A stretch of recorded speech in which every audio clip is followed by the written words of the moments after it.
my most embarrassing moment. Smells like a polecat, my most embarrassing moment. Larry Castleberry.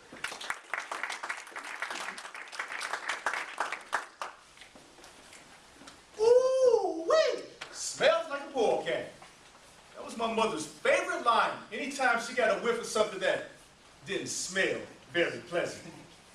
But unfortunately for me, in 1998, I was the source of that polecat smell. Let me explain. July 5th, 1998, my wife and I, we were dinks. Dual income, no kids. And we were enjoying dinner at our favorite Mediterranean restaurant. I had chicken shawarma, and they brought out roasted garlic cloves. I took that garlic and I mashed it up and put it on my bread, and oh, it was good. Now, you need to understand, I was a garlic lover. And until that day, I thought garlic loved me. But I soon realized that that relationship had a rift. The following day, I was scheduled to fly to Denver, Colorado. And when I got on the plane, I began to have a rumbling in my tongue. Now see, at this point in my life, I like to sit by the window so I can look out the plane and see the sights. That was a bad move for this plane. I got to my seat, and then came a young couple, husband, wife, and newborn. And they gave me that look as they sat down. You know the look that new parents give you? Don't move. Don't wake up our baby. Stuck. The plane started to take off, and as we were climbing, I began to feel another rumbling in my tummy. When we got to cruising height, I couldn't take it anymore. Mr. Toastmaster, fellow Toastmasters, and honored guests, if you were to ask me the one thing that I could get rid of if I had a chance, unfortunately, I couldn't. So I had to politely ask the couple to excuse me as I made my way to the bathroom. And yes, I did wake up that newborn baby. I got to the bathroom, and I smelled the polecat. And it was bad. And I made a promise to myself right then and there that I was going to remain in that bathroom until that plane was ready to land.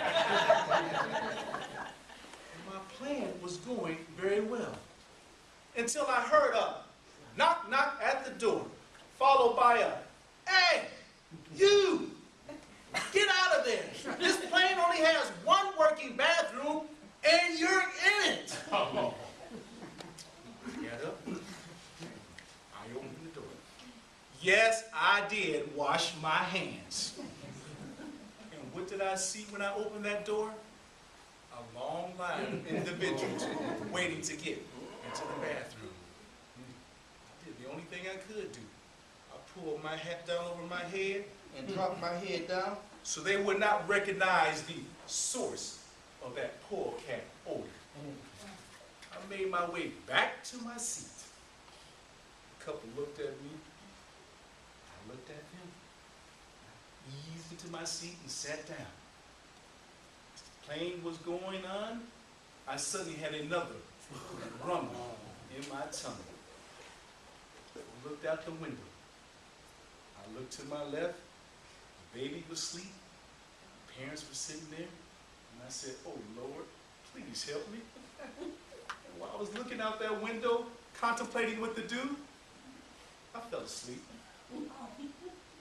All is right, because that was a mistake. A very bad mistake. Because suddenly, I was jarred awake by a not pleasant odor. Yes, ooh. Followed by some ooh behind me. I felt the uncomfortable shifting in the seat of the husband next to me.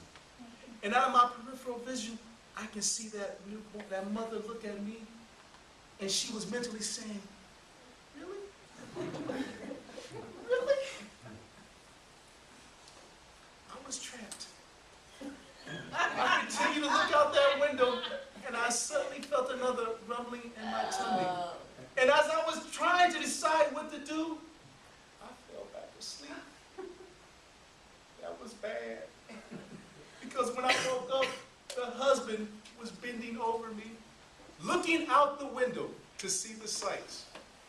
Now, I wasn't fully awake.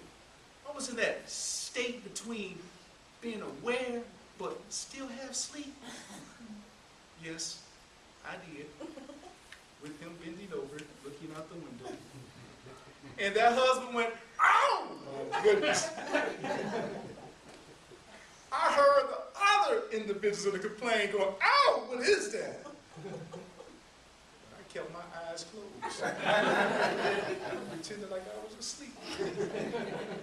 And I kept my eyes closed until that plane landed. And when that plane landed and we got to our gate, I kept my eyes closed and pretended like I was asleep. And my prayer to God was, please don't ever let me see that couple again. Please. Needless to say, I was the last person to get off the plane. And I took my sweet time to go retrieve my luggage. Now, you may be asking yourself, is there a moral to this story? Well, honestly, yes, there is. Because rather than being so cool and trying to hide my situation or my bubbly tummy, what if I had gone to that stewardess and said, I have a little intestinal problem? Maybe she would have given me a seat by the bathroom. But that day in 1998 was the day that I became the source of what my mother liked to say, ooh-wee, smell like a ball cat. Mr. Toastmaster.